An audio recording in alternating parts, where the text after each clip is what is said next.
Hi to all Meade and anyone else who's watching this. We are missing all of you, seeing you in Shul, seeing each other, being able to come to the Kiddush together, davening together.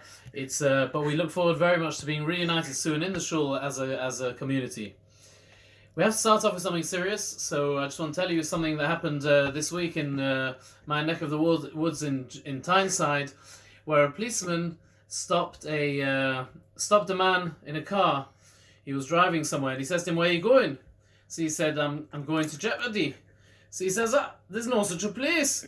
So he said, yes, there is such a place. He said, what do you mean? He said, well, I was listening to the news and they said, there's thousands of jobs now due to the coronavirus in Jeopardy. So I'm going to Jeopardy to find a job.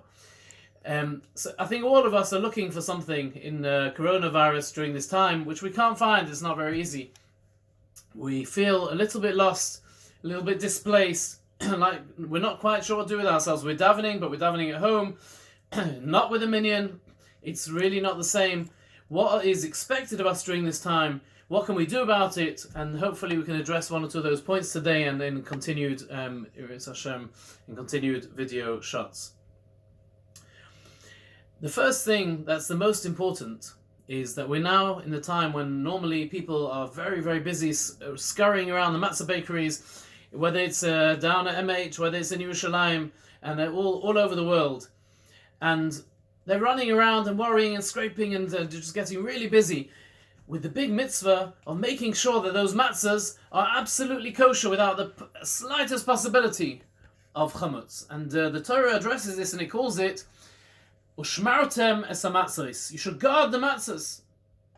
Central focus of making matzahs are these three words, Ushmartem es hamatzahs. And you got regular matzahs and matzahs with this hechsher and that hechsher, and now there's a new hechsher in the shops. Shmura matzahs, I saw 2 per customer. That's the new hechsher, but there's none on the shelf. And then you've got the shmura matzahs and the abba shmura matzahs and the shmura with a chabura and who knows what, all types of matzahs. The mitzvah that's relevant to us now, we're not in a matzah bakery, and most matzah bakeries are probably closed at the moment. But the mitzvah that's really, truly relevant to every single Jew now in the world, and to all of us in the world, is a different mitzvah, a very similar one, but more important. And that is, v'nishmartem ma'oid lenafshei seichem, which means you should guard very much your souls. In other words, your life and your health is paramount. And the Torah addresses and tells us that we have to do everything we can to make sure that we stay healthy and well, so that we should have long lives and be able to serve Hashem and be able to come to many more minyanim in the future, to be able to have many more Pesachs in the future, to be alive, to be able to serve Hashem properly. It doesn't just say v'nishmartem lenafshei seichem, it says v'nishmartem ma'oid lenafshei seichem, very much. And that means that the mitzvah that we have now is to adhere to every single regulation that there is, to make sure we don't go bypass any regulations, to make sure that we're not risking anyone else in the community or around us, to make sure we're not risking their health and their lives or our own. There's no guarantees to anyone, young or old, that we get through this if we don't adhere to the regulations and slow things down and make sure that the NHS can cope and that the resources are there to be able to look after all the vulnerable people in society and all those who chas v'shalom fall ill with this. May it soon, very soon, finish in Hashem. Another thing I'd like to talk about is as follows. In this week's Sedra, we find a mitzvah of the korban where it says that you mustn't put in this korban, the korban mincha, and the mincha sacrifice, which was made of flour. It says there's 2 ingredients which mustn't be put in, and those are honey and yeast. And the Nitziv from Volozhin I heard quoted last night. He says, Rabbi Berlin from Volozhin, he says, sa'or, yeast, mustn't be put in, because when you have flour and water, it's a mixture which you can bake, and you can make matzahs out of, flat things, slightly more puffed up. But once you put yeast in, that's when you can make shapes out of it. That's when you can manipulate the dough. It blows up and becomes big, and you can make it into all kinds of shapes and plats and rolls and nuts and all the rest, or bagels and pretzels and who knows what.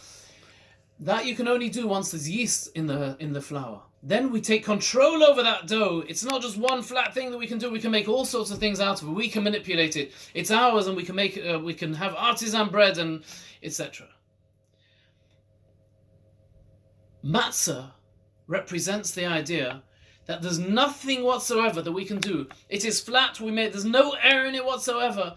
It is just plain dough and water, flour and water, with no extraneous ingredients. It is just basic living at the mercy of Hashem.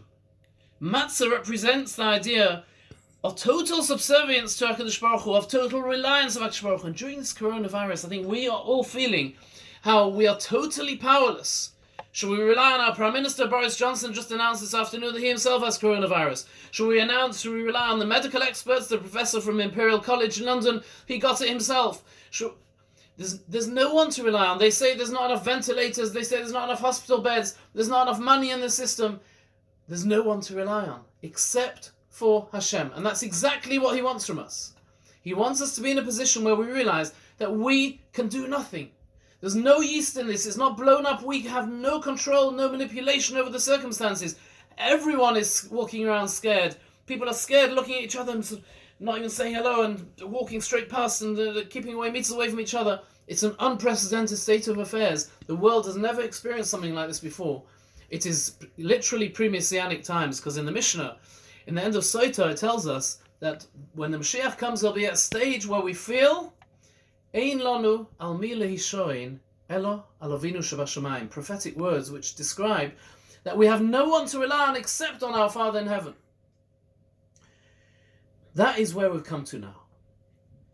And hopefully this will be the precursor to indeed the Mashiach coming. And there'll be wonderful good news coming out of the end of this, and everyone will come back, and all those who have passed on will be able to come back and join us going to the Beis HaMikdash very soon and be able to do the Pesach in Yerushalayim with loads of supplies of Shmura Matzahs and everything else. All the supplies will be back on the shelf very quickly. But just want to share with you one final idea. A few weeks ago in Shul, I told you about the Kabbalist who had visited in Jerusalem not so many weeks ago. Feels like years ago now. And this world-famous Kabbalist, Rabbi Gamliel Rabinovitz, he promised in a video that was sent worldwide, he promised all those who knew him, and he staked his reputation on it, that if you go to a minyan 3 times a day, Shachris, Mincha Marav, and don't talk in Shul, you're guaranteed, he said, you can rely on me and you can test me on this. He said that you will be proof against the illness. You and your household won't become ill. When the regulations came in, and we had to sadly and reluctantly close down our Shul, and all the shuls around Manchester Baruch Hashem closed, it meant that there was no way of getting a minyan together. It would be dangerous and foolhardy. But now, how are we going to keep that special thing going of a minyan, which is not just a mitzvah, but it's even such a protection, as he explained? And last night I got the answer, because he went to Miron, to the origins of the Kabbalah of the Zohar of Shimon Bar Yochai's grave, and there he did a special procedure together with another great Kabbalist to help stop this pandemic. And there he said the following. He said, in Israel, in Hebrew, isolation, which everyone is in, some form of isolation at the moment, is called bidud. Bidud is isolation, Beis Yud Daled Vav Daled. And he says the numerical value of the word bidud is 26, which is famously the same value of the name of HaKadosh Baruch Hu, Yud and a Hey and a Vav and a Hey is 26. So in isolation is the where we're not running away from Hashem, we're not being distanced from Hashem. We are closer to Hashem than ever. When we are in our homes, when we're being distanced from our friends and everyone else, Hashem is now so close to us. When we're davening at home, Hashem is right there. We don't need to go to a minyan. Hashem doesn't want us at the moment to go to a minyan. He wants us to fulfill the mitzvah of Nishmartem Moed Nafshechem, showing that we don't do a minyan just because everyone does it. We do a minyan when He commands us to. And when He tells us not to and He tells us to stay at home, we stay at home because that's what He wants us to do.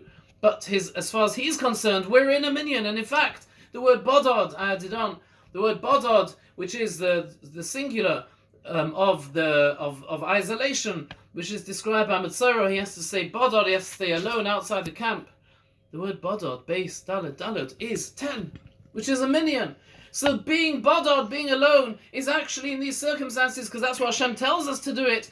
In these circumstances, we're in a minyan. We have the same power as a minyan when we're at home. And in fact, the very final thought is, in fact, when we're davening at home, without the congregation to help us, without our chazanim to inspire us, without anyone around us to push us to be able to perform in a certain way and to daven in a certain way, we are davening in a more real way than we've ever davened before. That is true davening. That's true connection. That is when we're davening to our full potential. This is when we can develop our true connection to HaKadosh Baruch Hu in a way where no one's pushing us. There's no social pressure. No one knows what you're doing in your dining room or your front room. No one knows how you're davening. That is the true you. That is true connection. And that is when we're truly achieving a real connection to HaKadosh Baruch Hu. But bidud, isolation, is actually 26 Hashem, and bodad, being alone, is 10. It's being in a minyan, a very special minyan that we're having during this period till Hashem decides it should stop very soon with Hashem. But we wish you all a happy time. We should do this b'simcha, with happiness, because we know that's the will of HaKadosh Baruch Hu. We look forward to being in touch with all of you. Please call me anytime. If you ever have a question or you just want to chat, please call me, and let's talk to each other. Let's keep each other supported, and we look forward to see you very soon in Shul again. Good Shabbos.